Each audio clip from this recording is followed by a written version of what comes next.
Hello, everybody, and welcome back to Diploma in Photography. Welcome to the final lesson. Before we go any further tonight, as per usual, we'll just do a very quick sound check just to make sure that everybody can hear me loud and clear. So, for the final time for this course, just type in yes if you can hear me loud and clear. I can see Katarzyna there. Welcome to you, Ian, Abdul, Darren, Hugo, Vanessa, Dorian, Magda, Carl, and Richard. You're saying the sound is good, great, and Kevin and Michelle, Sophie there as well. Great to see so many of you back for the final lesson in Diploma in Photography. We have covered a huge amount over the last this is our eighth lesson. Over the last 7 lessons, we have gone from understanding exposure, the basics of exposure and our lenses, how they work, and then we went to our shutter speeds, our apertures, then we went to composition, we went to light metering, and then we put it all together in fully manual, and then we had a look at white balance. We have covered a massive amount in such a short amount of time, and I hope that you have all seen big improvements and big changes in your photography, and I hope you're getting to a stage that you're achieving the types of photographs that you set out to achieve when you signed up to this course. So we're going to finish things off now this evening with a look at the digital image. So this is going to kind of lead into your next steps with your photography. It's going to have a look at how your photographs are actually made within your digital cameras, and then you might start beginning to think about things like Photoshop and Lightroom and so on, and RAW and JPEG, and we'll speak about those in this lesson as well. So a little bit of housekeeping to get through. As per usual, you are here with myself, William Eames, your educator for this course, and indeed for the Ultimate Photography program as well, for those of you who are moving on to that course after this one. But of course, we have our wonderful support team here too, helping you out and answering any questions or any issues that you're having at all throughout the course. They'll be able to help you out through the chat there as well. So what are we covering tonight? So what is tonight's lesson all about? Okay, so we are going to be having a look at image size first of all. So we're going to be talking about image size, the role it plays within our photography. We'll be speaking about the pixel, the building blocks of our photographs. We'll talk about resolution, and resolution refers to things like our megapixels and so on, and we'll talk about that and the role that megapixels play within our photography. We'll talk about different file formats, and I can see Farad, you're just asking what is RAW. Well, that is exactly what we're going to be having a look at in this evening's lesson. We'll talk about RAW and JPEG files, and we'll finish off by talking about Adobe Lightroom and Adobe Photoshop, as these are the two primary programs that we would use in the photographic industry for editing our photographs, and it can cause a little bit of confusion about the differences between them. And then we'll have our summary and our Q&A and everything as well. So why is image size important? Well, you can see straight away from looking at this photograph. Now, it might be less apparent if you're looking at looking at this on a small monitor, but if you've got a decent sized monitor, you can see that this photograph looks very poor. The quality of the photograph looks very, very bad. It looks blurry. It looks pixelated. Image quality refers to the quality of the photograph, the image that you record. Okay, so typically we will want to always be achieving the best possible photograph that we can. Okay, you don't want to be out photographing all day and only getting half the quality or less than that than our camera can produce, and you end up with photographs that look like this, pixelated and blocky, or photographs that you cannot make nice prints of out of later. Now, at the end of the day, the file quality represents the quality of our photography. We can take the most amazing photographs, but if we end up uploading them onto social media or printing them off and the quality looks like this, it drags the standard way down. And I've heard horror stories of wedding photographers accidentally setting their cameras to lower quality settings, coming home then with pictures that cannot be printed any bigger than a 4x6. That is my worst nightmare, and I'm sure that's yours too. Now, the opposite is true as well in terms of photographs that are too large. So, having photographs that are too small is a problem because we can't print them very large, or they're going to look pixelated on the screen. But having them too large is also an issue as well. Okay, we want to optimize our images for when we upload them onto a website and so on, because if they take too long to load, this can have a bad effect on our web pages, on our photography businesses, or even just displaying them on social media. If they take too long to load, people will get frustrated and they will leave. They'll either leave the web page, or by the time the photograph does load, they've got a negative association with the photograph because they were frustrated by waiting for it to load. And I'm sure we've all done this. We've gone to somebody's website and it takes ages and ages and ages for the picture to load up, and you might not hang around that long for the photograph to load. So it's very, very important to understand that we also need to optimize. We need to make our images the correct size if we intend to put them onto onto websites and so on as well. So let's have a look at what makes up our photographs. Now, this might seem quite simple and quite basic, but you'd be surprised at how many people don't really understand how pictures are made within their digital cameras. And I'm sure we're all familiar with the pixel. It's the building block of every photograph that we take, but it's also used in any kind of digital imagery as well. So for example, video games use pixels, graphic design and so on, that all uses pixels as well. So it's the building block of every photograph and every image, digital image that we have as well. So now, Nat, I can see you're asking, are DSLRs automatically correct size? No, they are not. So this is what we will be having a look at this evening as well, where you'll be able to find this in your own cameras too. So to understand anything about image size and how images are constructed, you first need to understand about the pixel. The word pixel is short for picture element. Picture element. In digital photography, a pixel is a single square of color. It can only ever be one color.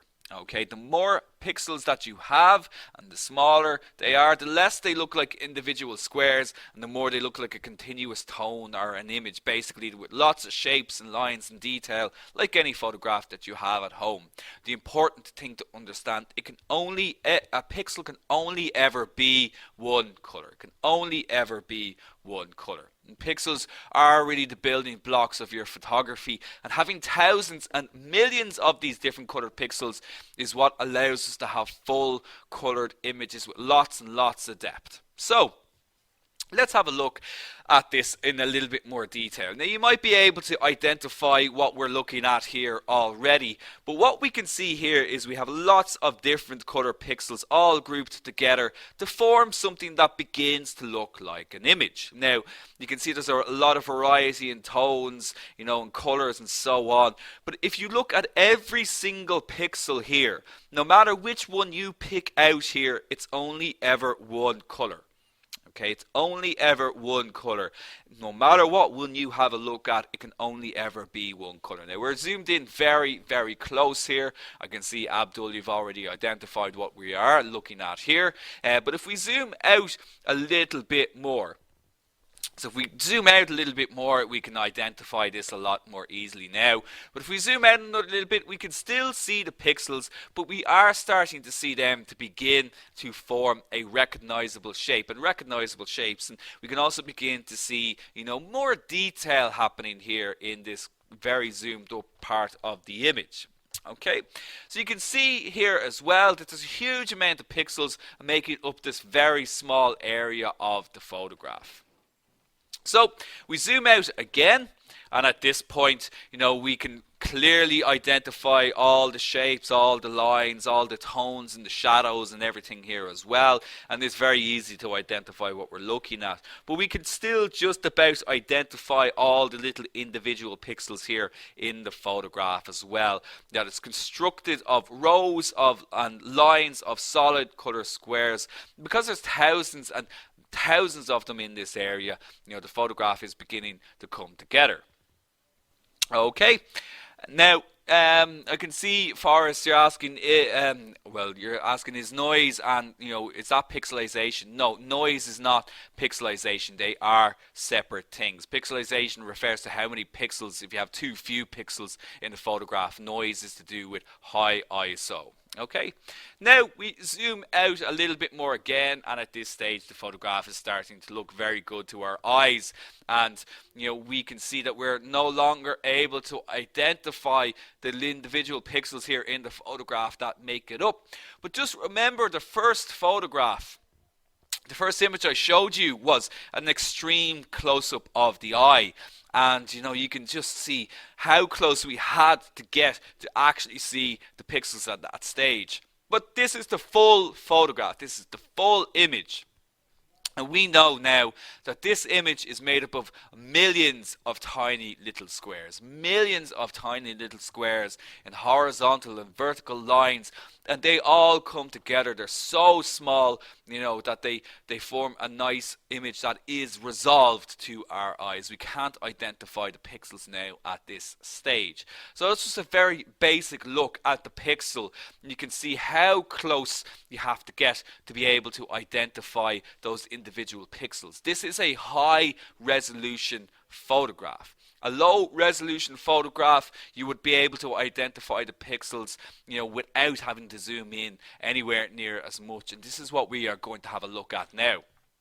So resolution refers to how images are resolved to your eye, to where you can see it clearly as a photograph with smooth lines and lots of details, without seeing all of those individual building blocks. But resolution also refers to the pixel count in the image. The pixel count within the photograph, basically how many pixels there are in a photograph. So let's have a look at this. So this is what we call a high resolution image. Now, basically here in this photograph, it has loads and loads and loads and loads of pixels. All the lines seem nice and smooth. We have lots of detail. There's lots of texture. There's sharpness and so on. But let's magnify a section of this. Okay, so we'll zoom in onto this moon character here in the photograph. And let's get closer and have a look at the details here. So we can see there's a lot of paint coming off this character, but we can see it quite clearly. You can see there's a lot of detail there with these kind of lines and so on as well to give a bit of depth to the face. We've got a nice smooth curvature there at the back of the moon, and we can even see these cobwebs and spider webs here in nice detail as well in the photograph. This is a high resolution shot. We can get in close to it and still have lots of nice detail. Let's have a look at a low resolution photograph. So here we have a low resolution version of this. Now, you might see a difference in it straight away, or some of you might be saying, well, I can't really see that much of a difference. But at this size, it's still quite small on screen. But if we zoom into this photograph, this low resolution version of this, we are going to see a dramatic difference. Okay, so low resolution, we can see that the image is a lot less quality. Now, if we have a look at those details that we looked at in the high resolution photograph, the paint being chipped off this character, the lines, the face, that smooth curvature, now you can actually see all those individual pixels there on that smooth curvature of the back of the moon. And even with the cobweb or the spider web here as well, you cannot even really identify it anymore. This is a low resolution photograph. A low resolution photograph, you begin to see the pixels, and this is what we call a pixelated image, an image where we can clearly identify those pixels in the photograph. Let's just have a look at the two of them together. So if we compare them side by side, you can see all those jagged lines and those jagged edges on the image on the right hand side, the image on the left hand side. So much more detail, nice and smooth, and we can see all those tiny little bits of detail. This one just looks like a mush of grey and yellow. It does not look good at all. And Faraj, you just said that the image is not good in low resolution. Hetty, you're saying it hurts my eyes to look at this. And this is what we don't want as a photographer. We don't want the situation where you get a photograph that looks like this. So how can we begin to avoid it? Well, first of all, we need to understand how many pixels that we have in the photograph, first of all. How do we know how many pixels we have? So, first of all, we would measure the amount of pixels going across the top, okay, across the long part of the photograph. And we measure the amount of pixels going across the short part of the photograph. Now, I'll show you where to find this in your own cameras in just a second. But can anybody tell me, with the information that I have on screen at the moment, I've got 5,600 pixels and 3,700 pixels, how many pixels are in total in this photograph? Okay, excellent, excellent. Getting some good answers coming in there. Neil, you're close. You're getting the right idea, Neil. You're a little bit off there with your answer. Okay, fantastic. I'm getting correct answers coming in there now from David and Sophie and Carl. You're absolutely spot on. So the total number of pixels that we have is 5,600 multiplied by 3,700. That gives us 21 million pixels. 21 megapixels, okay? Mega means million. So 21 megapixel camera is a camera that has 21 million pixels available to it. Okay, so we multiply, it's just like working out the area, you know, of a piece of land. It's the same idea. You multiply the length by the width, and you do the exact same here as well. Now don't worry, if you're bad at maths or you're bad at math, it's a lot easier to work it out on our cameras, because our cameras will tell us how many are available to us. So to find this on your own camera, you go into the quality or the image size setting on your cameras. So the quality or the image size setting on your cameras. This is also where you're going to set your file types as well. You're going to set whether you want the photograph in RAW or if you want the photograph in JPEG as well. So here we have it on a Canon and a Nikon, just to show you, because they tend to be the two most popular brands. But we can see we have 5,100 by 3,400 here. That gives us 18 megapixels. 18 megapixels. We've also got on the Nikon here, we've got 6,000 by 4,000. That gives us 24 megapixels. So you can find the own resolution of your cameras by going into the quality or the image size setting on your cameras. Check out your camera's manual to locate this in your own camera. Does everybody understand that for the moment? Now we'll speak about RAW and JPEG now a little bit later on in the lesson. For the moment, I just want to make sure that you know where to find the resolution of your camera. Now I'll say it now as well, have it set to the highest resolution. Have it set to the highest resolution. I don't think you should be shooting in anything lower than your highest resolution. Memory at this stage shouldn't be an issue for you. I always think it's better to have the highest quality rather than a lower quality, just for the sake of a little bit more memory. Okay, so I recommend setting it to the highest quality. So there is other places to find the resolution in your cameras as well. You can also find it when you have it on your computer. So if you go, whether you're using Windows or Mac, you can find it under the file properties or the information, depending on what operating system you're using. Also, if you're using something like Photoshop, Lightroom, or whatever image editing software you're using, you will also find it through your image editing software as well. So with this information, we then need to think about how we can use this. Okay, so there's two worlds that our photographs exist in. Okay, there's two worlds that our photographs will exist in on a daily basis, really. Can anybody tell me what they are? How do we typically experience photographs? Yeah, spot on. Paul is in there. We've got Jane in there straight away as well. Yes, we would experience them through printing and digital as well. Haley just saying digital there too. So printing and digital, now they are very different worlds, because we can't use something that we size for social media or for websites and you expect a good print off it, okay, and vice versa. If we size a photograph for printing, it could take very long to load then on a computer. So the amount of pixels needed in an image to make a high quality print is 300 pixels per inch, or dots per inch, okay? So pixels per inch, dot per inch, they're kind of referring to the same thing. Pixels per inch is what we usually say when the image is on screen. Dots per inch is usually what we'll say when we're planning on printing the photograph. But the idea is the same. We have 300 pixels per every inch of the photograph. On-screen resolution. The amount of pixels needed for viewing an image on screen is about 96 pixels per inch. This varies, okay? It goes from about 72 up to about 96 pixels per inch. And it's a lot less. It's a lot less. It's perfect for on-screen, but you certainly wouldn't be able to print with that amount of pixels. Let's look at this in more detail.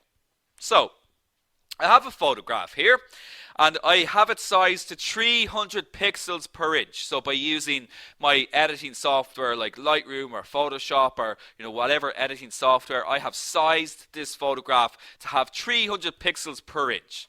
Okay, so it's got 2100 pixels going across the long part, and it's got 1500 pixels going across the short part. Can anybody tell me how many pixels are in this photograph altogether? Yeah, exactly. So we work it out the same way as we worked out the image quality in the photograph a little bit earlier on. Okay, so you multiply the long part by the short part, and indeed, yes, we get... so we multiply... Maha, you're a little bit off there. Okay, you're saying about 94 million. That's a little bit off. That's okay. A slight miscalculation, perhaps. But yes, we have 3 million pixels. 3 million pixels. So we multiply 2100 by 1500. That gives us 3 million pixels. Okay. So if I divide 300 into 2100, I get 7 inches. Okay. 300 goes into 2100 7 times. This means I get 7 inches or 18 centimeters if you're using centimeters. If I divide 300 into 1500, I get 5 inches. So I can print this as a 5 by 7 print. 5 by 7 print. So for each square inch on this photograph, it has 300 pixels. So now you can see here I have 1, 2, 3, 4, 5. So that's 5 inches. I've got 1, 2, 3, 4, 5, 6, 7 going across the top. That means I can print this photograph as a 5 by 7. 5 by 7 print. Okay, now let's have a look at this then. If I was sizing this at 96 pixels per inch, a lot less. So I want to do this now as a screen, for on-screen resolution. Okay. Steffi, why do you divide 300? Because it's 300 pixels per every inch. Remember, it's 300 pixels. We have sized this to 300 pixels per inch because that's the size that we need. That's the resolution we need to print this photograph off. So let's have a look at this in terms of on-screen. So now I've got 96 pixels per inch, 96 pixels per every inch of the photograph. So my resolution's a lot less. So I've got 672 by 480. Can anybody tell me how many pixels are in the photograph? So 672 by 480. Exactly, Vanessa, in there straight away. Brilliant. So now we can see the amount of pixels here in this photograph is a lot less. It's 322,000. That is 10 times less. 10 times less than the previous photograph. Okay, so it's 10 times less the quality. And you can imagine then, this is no good for printing. Okay, it's going to be no good for printing off. However, it's going to load 10 times faster on our screens than the previous photograph. So by sizing this, and now we divide 96 into 672 and 96 into 480, we still have the same sized print. It's still our same sized image. It's 5 by 7 inches, but there's far fewer pixels. Far fewer pixels. And far fewer pixels means I'm not going to be able to print off this photograph, but it's perfect for looking back at it on screen. Okay, so we do this through our image editing software. We would set the photograph whether we want to print it off, as a 5x7 print, or if we want to put it on online, on digitally and so on, we would select 96 pixels per inch. Does everybody understand that? Agnes, you're asking, why do you need less pixels on screen as opposed to a print? Because our screens have resolutions, okay? They have resolutions as well. And the resolution needed for viewing an image on screen is a lot less than an actual physical print. Excellent. Excellent. So with that in mind, it's time to talk about our file format. So we understand our resolutions a little bit better. Okay, we know how many pixels our cameras have now as well through the image quality settings. Can anybody tell me what are the two primary formats that we use as photographers? What formats do we capture our photographs as?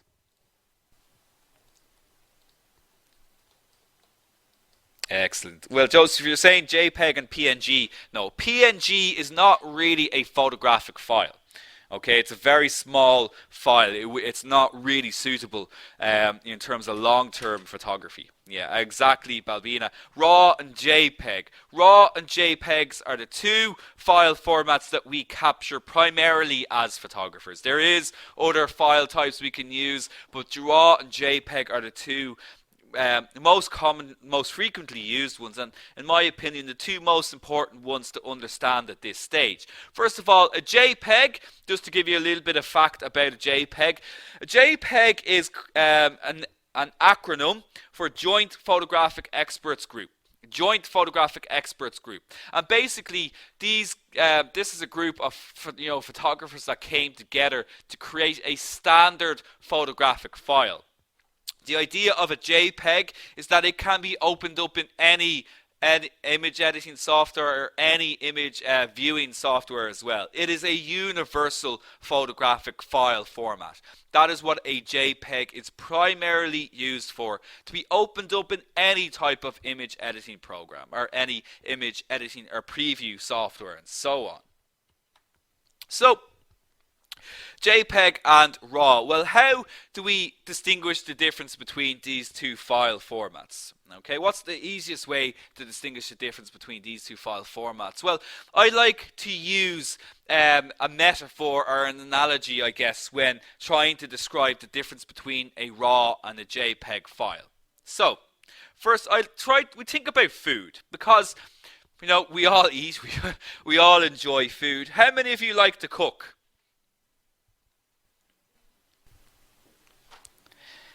Loads of people saying yes. Excellent. Well, think about RAW and JPEG like cooking. Okay, say you decide you want to make a very nice meal for yourself and your significant other. You go out, you buy lots of ingredients, you buy lots of fresh vegetable, you might buy a nice piece of meat and so on as well. Neil's saying he's a chef, he has to cook. So you understand then, Neil, the importance of buying fresh ingredients and how much you can then create from those ingredients. You can decide whether you want to fry the meat, you might want to roast the vegetables, you might want to boil the vegetables, you might want to chop up that meat and turn it into something else. There's loads of options that you can do in terms of the meal that you make. You make it from scratch and you create something that's hopefully delicious. A JPEG is like a microwave meal. A JPEG is pre-cooked and is ready for you just to heat up and warm up. Okay? So you pop a JPEG or you pop a microwave meal into the microwave, you heat it up and it's ready to eat, it's ready to go. Fundamentally, the ingredients have already been cooked. Now you might be able to add a little bit of salt and pepper and so on to your microwave meal, but fundamentally your JPEG is already cooked. This is the exact same as our RAW and our JPEG files in our cameras. RAW files require work, they require a little bit of care to get the most out of them, but ultimately you produce something that's far superior than a microwave meal. Okay, but JPEGs and microwave meals have their places as well. They're ready to go, they're very useful, they're very handy, and they're very, very quick. Okay, so definitely JPEG has a really important, role in our photography as well. Let's break them down a little bit more. So with RAW, we can do things like correcting exposure, sharpening, color, and so on. So this is a before shot, and with a little bit of RAW editing here as well. It's kind of a little bit too much here, but just to give you an idea, you can see there's a massive difference. Okay, a huge amount of difference in terms of can bring out all of the details, all of the colors, and really get the most out of this photograph. But what I really love about RAW is that it allows you to develop a style for yourself. So for example, we've got a photograph here, the exposure is okay. Alright, so I was able to take it a step further with some RAW editing, add a little bit more life, a little bit more color and so on into the shot.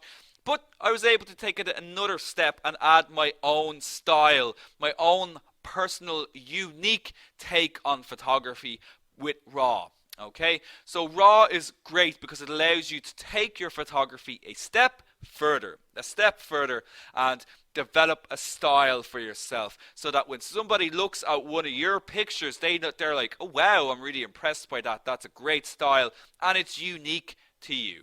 Okay, now with JPEGs, you're a lot more limited in this regard, and we'll break this down now. So JPEGs, we would use them. They're a standard file format for photographic images. In other words, they're a universal file type. They can be opened up in pretty much any software. It's non-proprietary.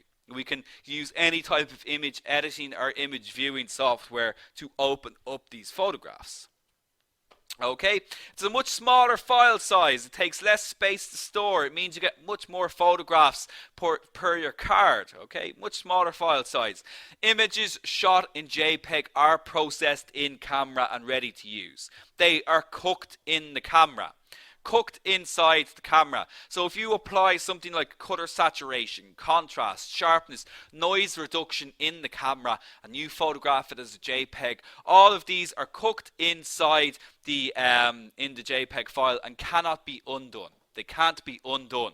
Okay, so do be aware of that. It's a compressed, lossy format. In other words, if you work on a JPEG file and you continue to work on it, you save it, you work on it again, you save it, you work on it again, it throws away information. It compresses the file to keep it small. This means we actually lose quality. So JPEG is not really ideal for long-term editing. Okay, now there is ways around that, but ideally you want to be using RAW files for your editing as well. Now it's also got what's called a reduced dynamic range. This is a little bit more advanced, but basically dynamic range refers to our camera's ability to be able to see the dark and the light parts in any given scene at the same time. Okay, so if you're photographing on a very bright day, you might struggle to get a good exposure that has good detail in the highlights and good detail in the shadows. That's simply because our camera cannot see such extreme differences at the same time. This is called dynamic range. Okay, JPEGs have poor dynamic range recovery. RAW is much better for editing in this regards. So a RAW file has a far greater dynamic range. We have far more ability to be able to bring details back in the shadows and in highlight areas of our photographs. It's a larger color space. It's a much larger color space. Basically what this means is a RAW file, it gets the maximum out of your camera's sensor. Okay, it can reproduce far more colors than a JPEG file can. It's a much greater adjustments without losing image quality. You cannot lose image quality with a RAW file. You can work on a RAW file 1,000 times and still have great image quality. It does not throw away any information. Okay, it's a much safer way of working as well. It's unprocessed. It's unprocessed. So in other words, no in-camera settings apart from our exposure are applied to the RAW file. So any kind of white balance settings, any contrast or sharpness or noise reduction settings that you apply, they're actually not applied to the RAW file. You have to apply them afterwards. It's unprocessed or uncompressed even, which means it's a much higher quality file, but it also means it's much larger for that reason as well. It is a proprietary file format. In other words, what this means, you have to have special software to open it up. So you need something like Lightroom or Photoshop, or your own camera might have come with some software for you to edit the photograph as well. So it should open up the raw file, but you can't just open up a raw file in any program. It has to have the program has to be able to open up that particular raw file. So that for that reason they can be a little bit awkward. Now, you've got full control over your image settings after you've shot the image. So if you're in a situation, we always strive to get our photographs correct at the time, but if we are in a situation where, perhaps we're a little bit underexposed and we can't adjust it, with a raw file, it is possible to bring back some of that detail if necessary. They are very large file sizes. Okay, so this is a downside to a raw file. They are massive file sizes, okay, because they're getting the full quality out of your camera sensor. It might look flatter and less vibrant initially than a JPEG. That's because there's none of these embedded changes applied to the file. You have to apply them afterwards. They're not suitable for sharing or printing, okay. You would work off a raw file and you make a copy. So for example, you make your changes and you save as a copy. You can't overwrite your raw files. You cannot overwrite your raw files. They're like a negative, okay? Another way to think about a raw file is like a digital negative. So if you're familiar with negatives, you know that in a negative you can produce as many prints off it as you want. Okay? Negatives are very, very important for that reason. Think of a JPEG like a print that you've produced from that negative. You can make a copy of that print, but it's always going to lose a little bit of quality afterwards. So think about your raw files like a negative as well. So you can set your camera to RAW or to JPEG through your quality or your image quality settings again. Now, if you've never shot RAW before, I recommend there's a setting called RAW plus JPEG. So you can see it here on the Nikon camera, RAW plus JPEG. That's a good option to pick because it'll allow you to photograph in RAW and JPEG at the same time. It'll produce two files for you. Okay, but I mean it's great because you'll have your JPEG then. If you're not comfortable with shooting in RAW yet, but it's certainly a good way to ease yourself into the RAW format. But ultimately, now that you're all shooting fully manual and so on as well, I think RAW is the next big step, for you at this stage because it will really open up your photography. Now, with that said, you will need some kind of program to edit your photographs. And the two industry standards are Lightroom and Photoshop. I'm just going to talk very, very briefly about the differences between the two of them. Lightroom is what's called a digital assets manager. A digital assets manager, a DAM program. Okay, and basically what that means, it allows us to organize our photographic files. Okay, so if you photograph a wedding, you can come out with thousands of photographs after a day's shoot. And it can be very time consuming to try and have to organize all of these photographs. Okay, so Lightroom will allow you to organize these into folders, it'll allow you to rename them, it'll allow you to rate them so you can pick out your best photographs, and then you can edit them as well.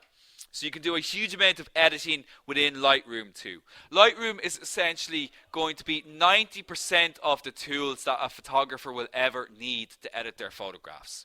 Okay, the majority of work that I would do would be done through Lightroom. Okay, and it's only when I need to do something kind of more special, or I need to do something like remove somebody from a photograph, that I would go to Photoshop. Okay, so Photoshop is for our bigger fixes. It's a much broader program. Photoshop is used by architects, it's used by web designers, it's used by graphic designers, and it's used by photographers. So Photoshop has to kind of cover everything. So for that reason, it can be a lot more of a daunting program to get into, and it can take a lot of time to learn it as well. But it is used mainly by photographers for doing, say, retouching to a photograph, or perhaps, like I said, if you need to remove a distraction, you actually have to take something out of a photograph, you would do that through Lightroom as well. Okay, through Photoshop as well, and that's the two differences between them. Now, unfortunately, guys, this is the end of tonight's class, and it's even sadder as it's the end of the entire Foundation in Photography course. And I just want to say many thanks for all your efforts in attending the live classes. It has been hugely appreciated. Now, it's not the end for all, as the vast majority, thankfully, will be achieving their objectives and working with us further. Now, I just want to take this opportunity to thank the rest of the team here in the photography department in Shaw Academy. They are a fantastic group of incredibly skilled individuals, and it's truly a pleasure working with them all. I know it just seems like me on these webinars ranting and raving, but there's a huge team behind the scenes working to get all of your questions answered as quickly as possible. Now, I do hope that what you got from this course is the importance of improving your photography.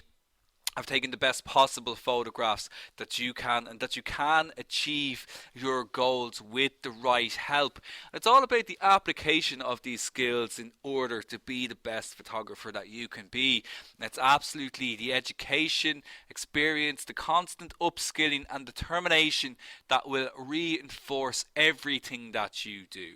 Now, the truth in all of this is that you can be a successful photographer, whether it is something that you want to turn into a profitable career, make an income for yourself from it, or if it's just something that you enjoy and you want to become an incredibly skilled enthusiast. Now, like any other occupation, any other skill set that you want to develop, it's true dedication and it's true perseverance and it's true great training that you will get the results you are after. And I'm sure you've all seen a change in your photography over the last 4 short weeks, and we would be absolutely delighted to help anybody achieve their goals by helping you to proceed and move on to the Ultimate Photography program, to help you to really continue and to develop your education so you can be a success. You can achieve your dreams and goals with your photography.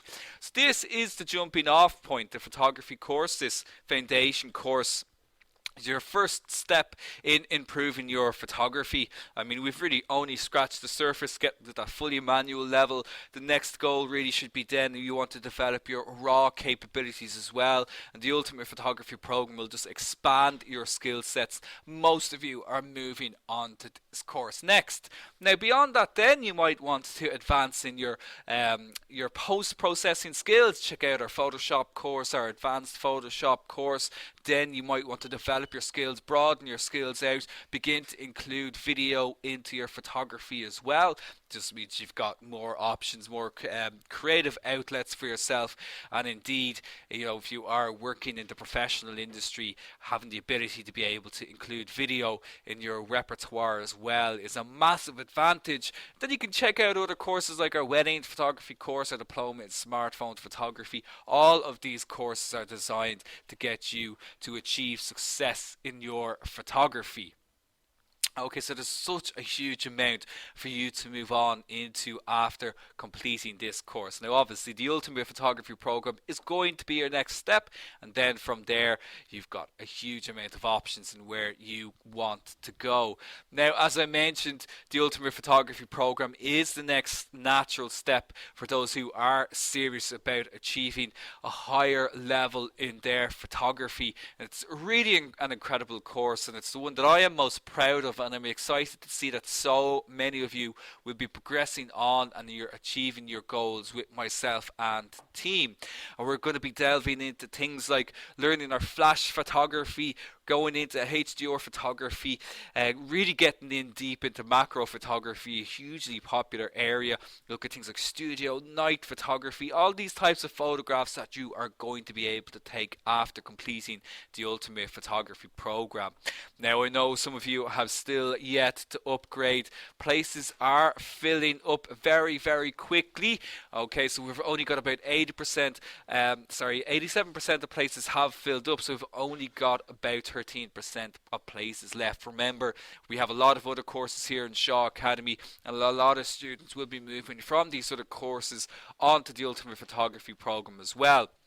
So I'll put the upgrade button up onto your screens for one final time, and of course you can simply type in info there as well to get more information on this. You could upgrade straight away and get yourself a place on the Ultimate Photography program.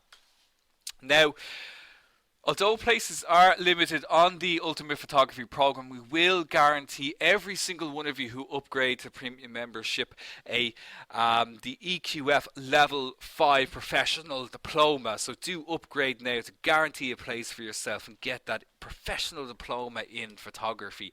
And this is such a game changer for us here in Shaw Academy that is really going to benefit you. So many photographers are really quick to go out there and invest in equipment, invest in software.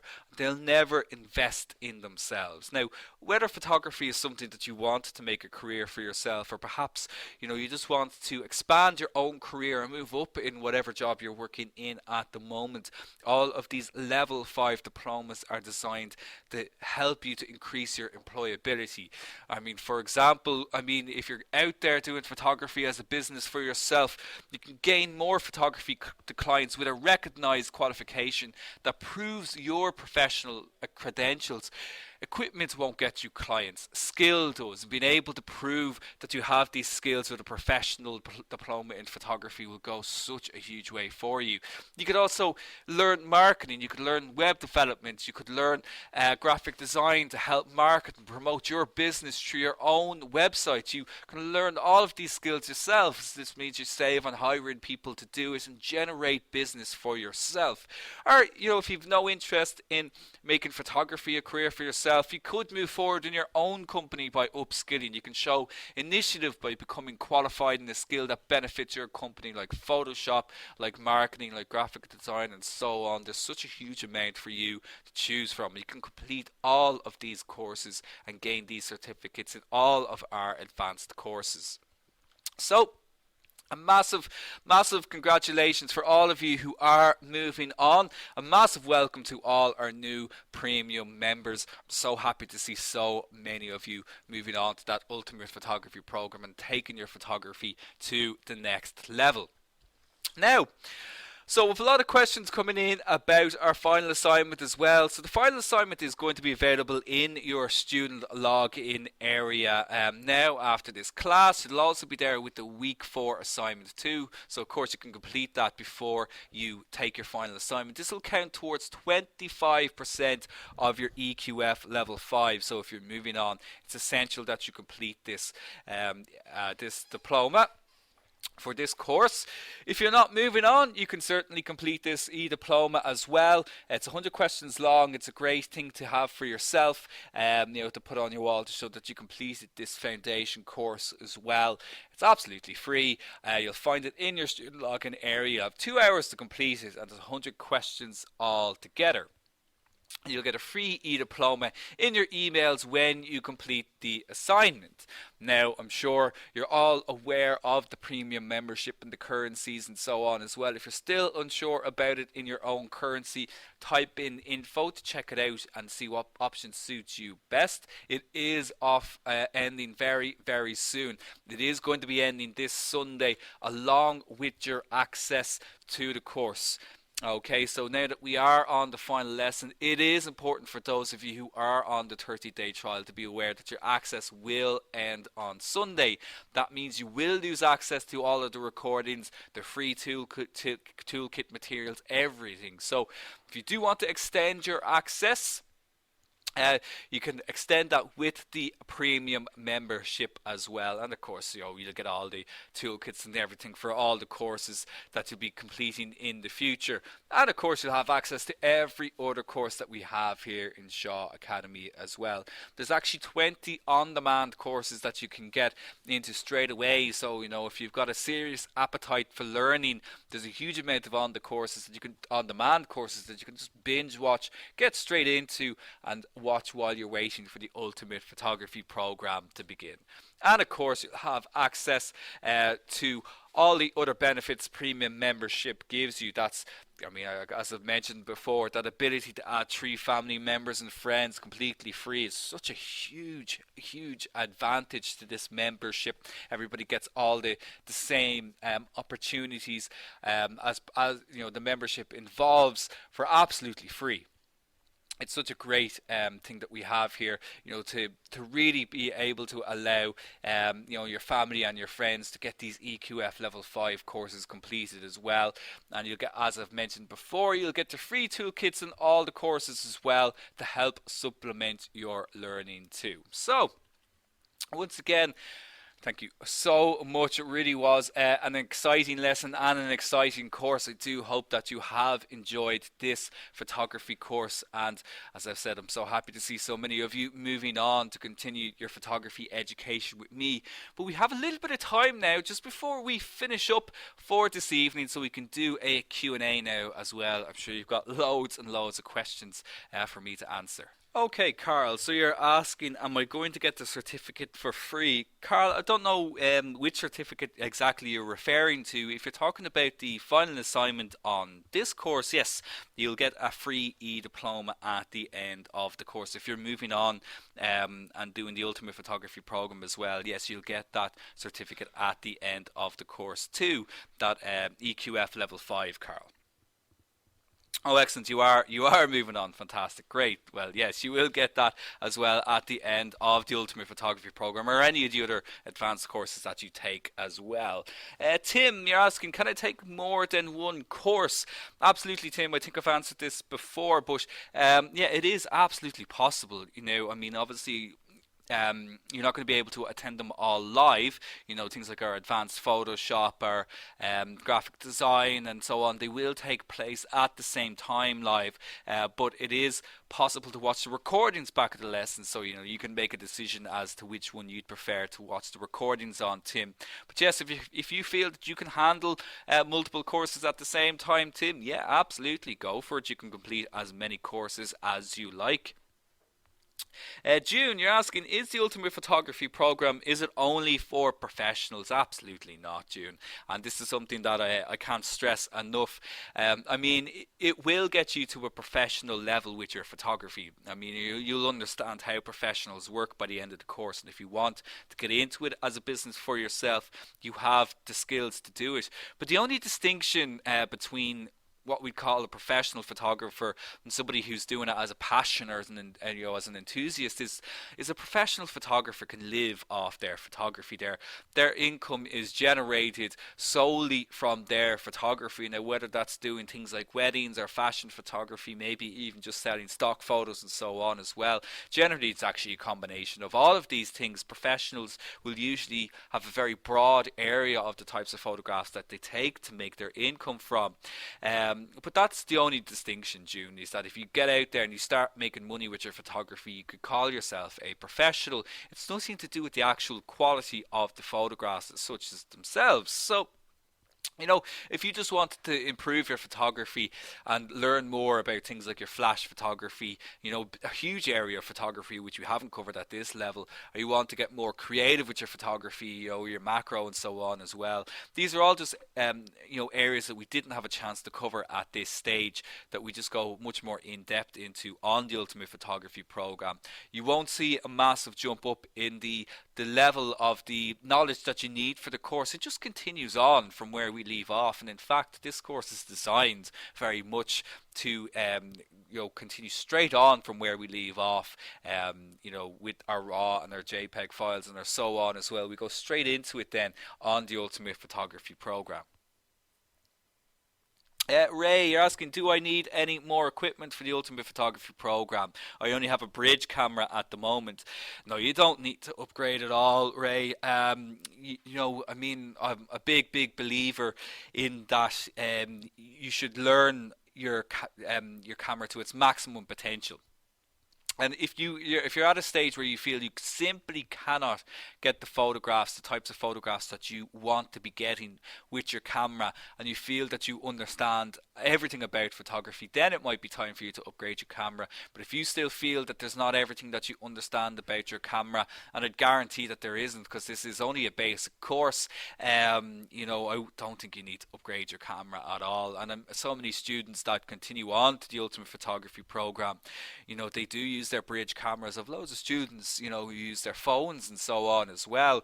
You might make a decision at a later stage to upgrade your equipment. That'll be entirely up to you. And at that stage as well, Ray, certainly we'd be able to help you. But to answer your question, no, you don't need to upgrade your equipment for the ultimate photography program. Andy, you're asking, I've loads of options when it comes to shooting RAW plus JPEG. What should I choose? Now, I can see this question coming in from lots of different students. So, do investigate your camera's manuals as usual to see your different options when it comes to the file types. But you're going to have different size JPEGs. So, if you have, L, M, and S, these are going to be small, medium, large JPEGs. They might be down as fine and standard and so on as well. These are just different sizes. Always recommend shooting the highest quality. If you haven't shot RAW before and it's something that you do want to get in shooting, I do recommend you shoot RAW and JPEG, because you always have those JPEGs there for yourself, as a backup as well, because RAW does require a little bit of work. This is something we'll dig deep into on the Ultimate Photography program. But you'll have those JPEG files, but you want those to be maximum quality as well.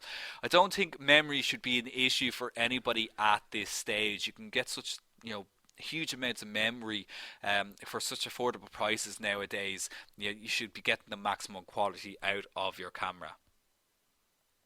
Evan, what does the RAW actually stand for? It's not an acronym, and that's it is just like a raw ingredient, Evan. So or AW, it doesn't stand for anything. It is actually just RAW. Yvonne, when is the final assignment deadline? It is going to be the deadline of your course, so do check your student login area to see the deadline on that as well. Peter, you're asking, I have HDR in camera. What is this? Okay, well, HDR is referring to high dynamic range, Peter. This is an option where you can combine multiple exposures together. Okay, so if you've taken, it'll combine different shots together so that you get the maximum dynamic range in a particular scene. The in-camera HDR is not the best option as it produces a JPEG file. Now again, this is a little bit more advanced. You really want to be doing it manually. This is where we have a look at things again at a more advanced level. We look at things like auto exposure bracketing, where you can take multiple exposures and then you can use software like Photoshop or Lightroom to combine these exposures together. It's actually something we cover on the Lightroom course as well, Peter. Now, I can see a few students saying they've just upgraded there. Rachel said you've just signed up. You're so excited to be moving on to the Ultimate Photography program. Excellent stuff, Rachel. I can see a lot of students going for it now. You usually get this kind of rush at the end, so if you are still thinking about it, those places will fill up very, very quickly. So do try to sign up as soon as possible. I can see, Gary, you're asking, can we still email you if we have questions after the course? Gary, it'll depend now. If you continue on with the premium membership, yes, you're still entitled absolutely to email us. In fact, premium members get priority support, so we get back to our paying members first before we get back to everybody else. If you decide that you're not going to go any further, Gary, unfortunately you will lose access to the support on the deadline as well. Natalie, you're asking, do we cover watermarks at all on any of the courses? Yes, we do. On the Lightroom course, we speak all about how to apply watermarks to your photographs, Natalie. And that goes a little bit into copyrighting your work and everything as well. So that's covered in the Lightroom course. I think it is also covered in the Photoshop course. Certainly, if it's not covered specifically in the Photoshop course, we would be teaching you the skills. Phil, who teaches that course, would teach you the skills that you could apply then. You could adapt those skills to adding a watermark to your photographs as well. Okay, so I'm just having a quick look at the time. Unfortunately, I am going to have to finish up there. So once again, guys, I just want to say a huge, huge thank you for joining me throughout this course. It's been an absolute pleasure, bringing all of this information to you over the last 4 weeks. I hope, as I've said before, that you have seen a big, big change in your photography in such a short space of time. Do just imagine what you could do with another 12 weeks of education all around learned photography. So I do hope to see you all again very, very soon on another course here in Shaw Academy. But for the moment, I'm going to sign off and I'll leave it there for this evening. So thank you once again and bye bye.